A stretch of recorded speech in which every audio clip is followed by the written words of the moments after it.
morning everyone. So we are studying our 12th lesson, that is the study of sound.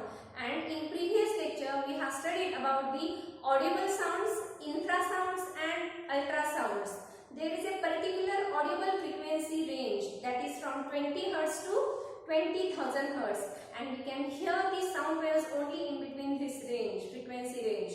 If the sounds having frequency less than 20 Hz, then they are called as infrasounds, and the sounds having frequency greater than 20,000 Hz, they are called as ultrasounds. Also we have seen what are the uses of that ultrasounds, and then after that what is the reflection of sound.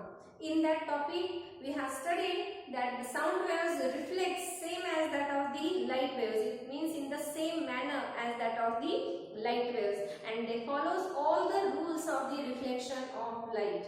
Okay, and now in today's lecture here we have to study about the next topic, that is an echo. So first of all we have to study what do you mean by echo. And first I am going to tell you one example. Suppose if we go into a dome shaped temple, okay, dome shaped temple, for example Gol Ghumat in Bijapur at Karnataka. So if we go into that dome shaped temple and if we speak loudly, then what happens? We can hear the same sound. We can hear the same sound after some time repeatedly. Okay, and that is called as an echo.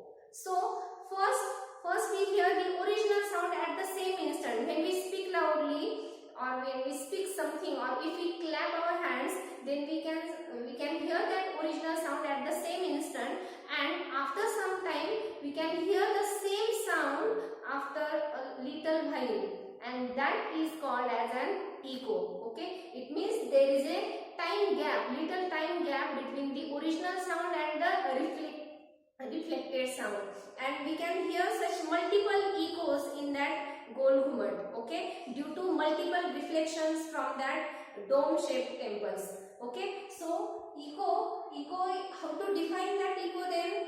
So echo is nothing but the repetition of the same sound or that original sound after a little while due to the reflection from some surface. Okay, so in this way we can define that echo.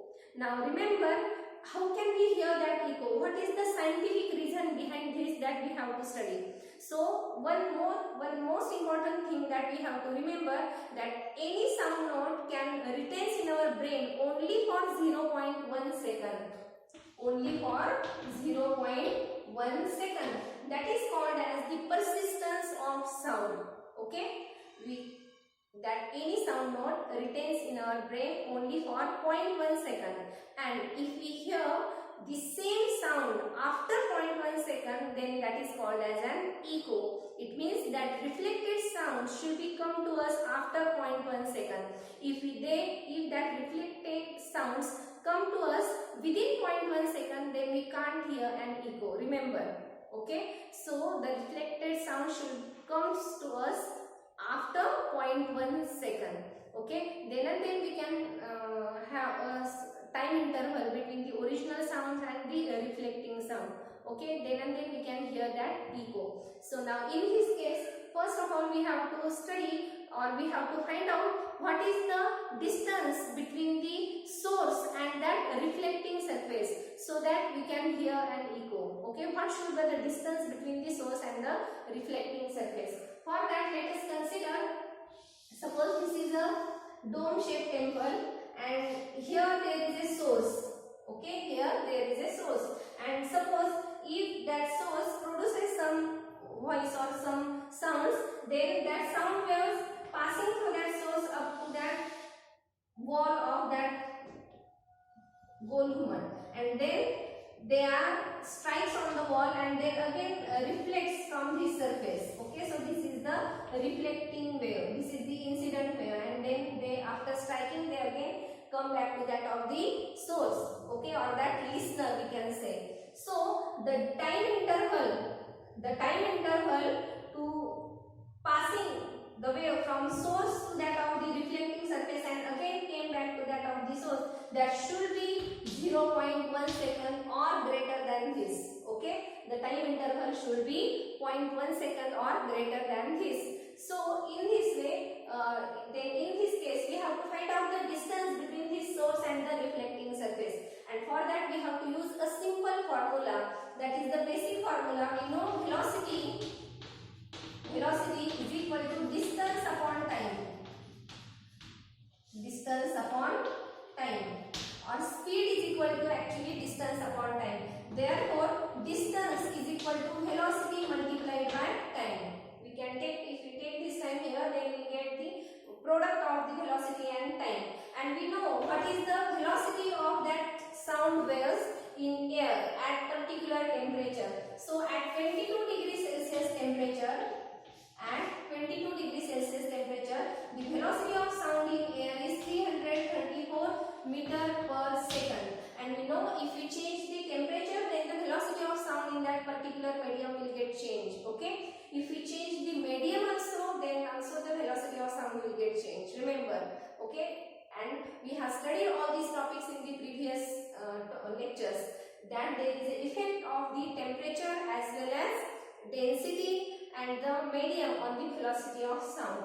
So if we substitute this value in this formula, that is 334 meter per second, and what should be the time interval between the incident sound wave and that reflecting sound wave? That should be 0.1 second, because our brain retains that original sound only for 0.1 second. After that, if we hear that reflected sound, then we can hear that echo. So we take this time interval, minimum time interval 0.1 second. We can take more than this also, then okay. Okay. So the product of these two, that is 33.4 meter. What is the distance covered?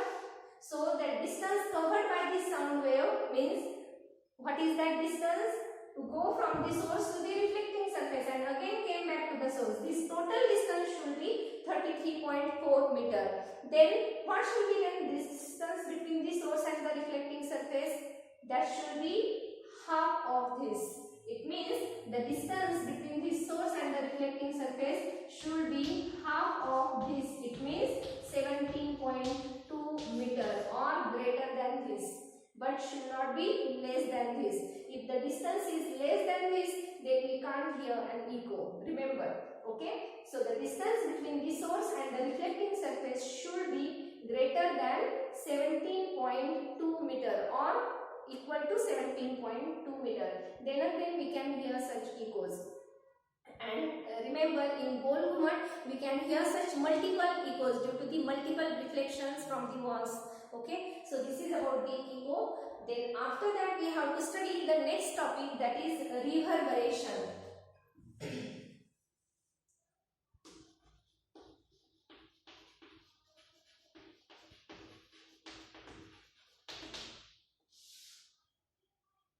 So the next topic, that is reverberation. Now what is this reverberation? So the sound waves gets reflected from the walls and the roofs of the room multiple times, and we can hear a sound, not means that sound wave not a single time, but we can hear it continuously. Okay, we can hear that sound not a single or not a once, but we can hear that continuously, and that is called as reverberation.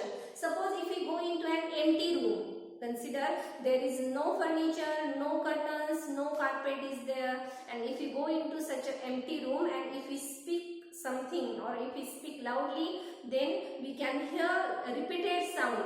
Okay, but that there is no time lag or there is no time gap between the original sound and that reflecting sound, isn't it? So that is called as reverberation. That is somewhat different than that of the echo. Remember, in case of echo, what happened? There is a time gap between the original sound and the reflecting sound.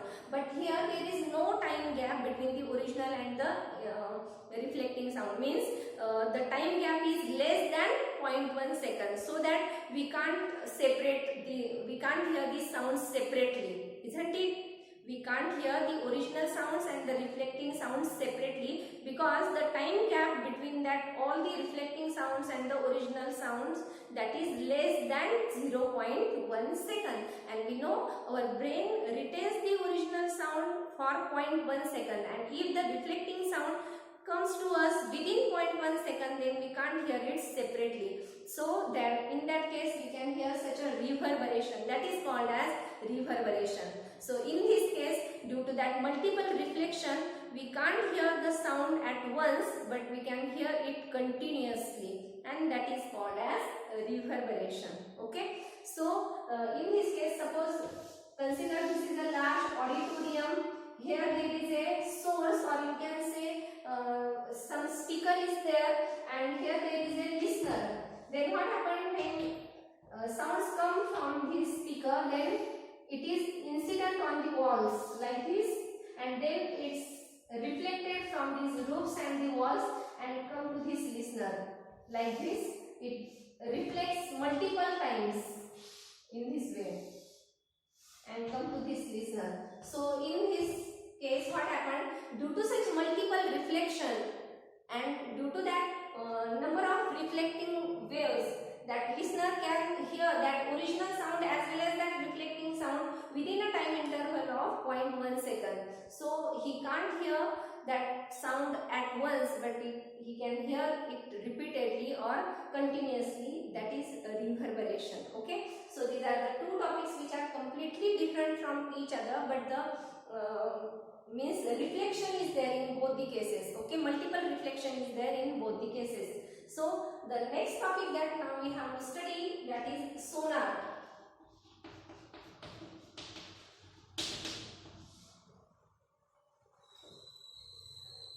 So sonar, it is a actually short form, and its long form is sound navigation. Sound navigation and ranging. Okay, so sonar is a long form, sonar is a short form, and its long form is sound navigation and ranging. This SO from sound, this NA from navigation, and this R from ranging. Okay, and here we have to study where we can use this technique. So we can use this technique in order to determine the distance, or in order to find out the speed of an object. Also we can find out the direction in which that object, means underwater object, is moving. Okay, suppose if any underwater object is there, for example a big fish, for example whale. Okay, if some icebergs are there, if some hills are there, suppose if any submarine is there underwater, then we can find out the distance of that object from the water surface. Also we can find out the direction of that object in which it is moving, and also we can find out the speed of that object. Okay, so by using this sonar technique. Now in this case we require two objects or two apparatus. One is the transmitter and the another is receiver. For that, let us consider a simple figure. Consider this is the water level. Okay, so this is the water level. This is this ship on the water surface. So this is the ship on the water surface, and we require these two apparatus. One is called as transmitter and this another is called as receiver. And we have to consider any object which is underwater. Consider this is the object which is underwater. Okay, then what happened? How can we determine the distance of that object from the top water level? So let's see what happened. This transmitter that generates the ultrasonic sounds, ultrasonic waves. Okay, generate, it means produce that ultrasonic sounds, and then these ultrasonic sounds are transmitting to this object, transmitted to this object, and this ultrasonic sound passing through the water and strikes on that object. Okay, they passing through the water and strikes on the object, and after that it gets reflected from the object to that of the receiver. So these ultrasonic waves are received by that receiver. Okay, reflected sound means that reflecting ultrasonic waves are received by the receiver. Now what happened in that receiver?